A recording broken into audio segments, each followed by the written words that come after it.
Vice ganda, ayun na nga. Kinarma na. Naku, malamang stress ngayon yan. Pero paalala lang, kay Vice ganda, huwag mong masyadong kamutin yan. Diba? Pag stress yung tao, madalas kumakamot yan. Baka maubos yan. O, eto po yung mga nangyari sa kanya. Unang-una, kakaselebrate lang niya ng 20 million followers.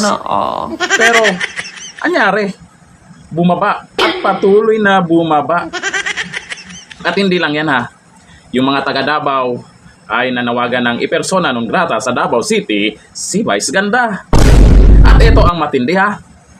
Dating AFP General, nagsalita na. Naku, ano bang pinagagawa mo, Vice ganda? Wala na bang maisip na punchline para mapatawa po yung mga nanonood sa'yo?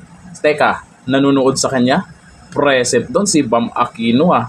Pero para sa akin ha, ako po, nakilala ko lang po yan si Vice ganda talaga. Hindi dahil sa kasikatan niya, kung hindi dahil sa madalas na panlalait niya. Kung mahilig manlait yan, kung kani-kanino, ano kasi yung pinagagawa mo, hindi ka pa rin nagbago. May masama bang ginawa sa'yo si Tatay Digong? Wala naman, di ba?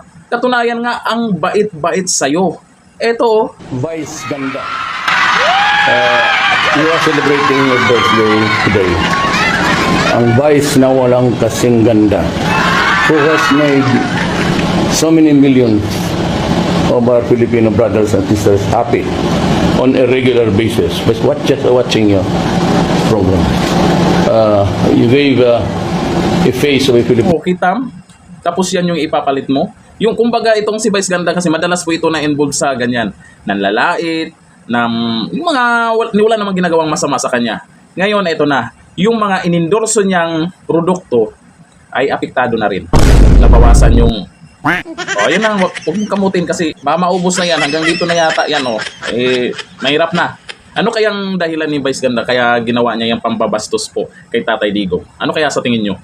Para sa akin, baka gusto lang pag-usapan siya at kumita dyan sa pa-event nila. Pero para sa akin kasi, ganyan talaga yan si Vice ganda. Noon pa yan, mahilig manlait yan. Kasi nga, siguro, pakiramdam niya, maganda siya. Pangalan na ginagamit niya, di ba?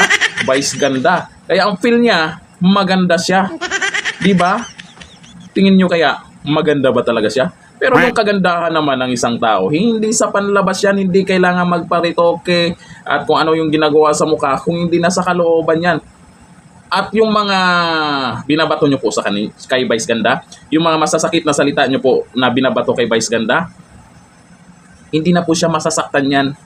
Manhid na yan kasi wala siyang pakialam sa mga nararamdaman ng kanyang nasaktan pag siya'y nanlalait, nambabastos, ugali na niya yan. Kaya sa mga supporters ni Vice ganda, sa mga nag-idolize sa kanya, eto ba ang klaseng tao na susuportahan nyo na bigla-bigla na lang nangangaway ng babastos at nanlalait at kung ano pang ginagawa? Yan ba ang gusto nyo? Baka pagdating ng araw, pag nakita kayo ni Vice ganda ng harapan, baka isa kayo sa bastusin yan. Baka isa kayo sa laitin yan. O ano na, mag-isip-isip na. Milyon-milyon na rin ang umayaw sa kanya. Vice ganda, huwag mong masyadong kamutin ha. Hanggang dito na lang. Thank you. Bye-bye.